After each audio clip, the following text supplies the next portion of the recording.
আগামীকাল ৭৭তম প্রজাতন্ত্র দিবস যথাযোগ্য মর্যাদায় উদযাপনের জন্য সমগ্র দেশের সাথে প্রস্তুত শহর শিলচর। ৭৭তম প্রজাতন্ত্র দিবস এবং বন্দে মাতরমের ঐতিহাসিক ১৫০ বছর পূর্তি উপলক্ষে জেলা প্রশাসন কাছাড়ের উদ্যোগে রবিবার দেশাত্মবোধক বাইক র্যালি আয়োজন করা হয়েছে। প্রজাতন্ত্র দিবসের প্রাক্কালে জাতীয় চেতনা, ঐক্য ও নাগরিক অংশগ্রহণকে আরো সুদৃঢ় করার লক্ষ্যে আয়োজিত এই বাইক র্যালিটি জেলা আয়ুক্তের কার্যালয় প্রাঙ্গণ থেকে শুরু হয়ে দেবদূত পয়েন্ট, সেন্ট্রাল রোড হয়ে প্রেমতলা পয়েন্ট, শিলংপট্টি ও ডিআইজি বাংলা পয়েন্ট অতিক্রম করে পার্ক রোড ধরে পুনরায় জেলা আয়ুক্তের কার্যালয় প্রাঙ্গণে এসে সমাপ্ত হয়।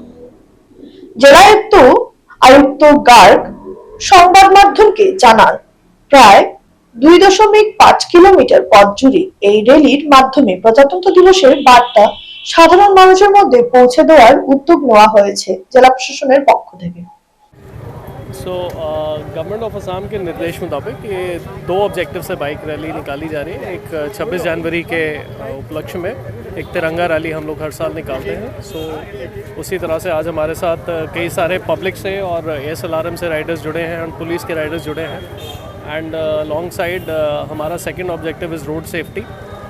आइडियल रोड राइडिंग क्या है, कैसे है, उसके लिए हम लोगों ने एक छोटा सा डेमो रैली टाइप निकाला है। तो इस ऑब्जेक्टिव के साथ आज ये रैली ऑर्गेनाइज़ किया गया है पुलिस और ट्रांसपोर्ट ऑफिस के द्वारा, जिसमें हमारा भी सहयोग है।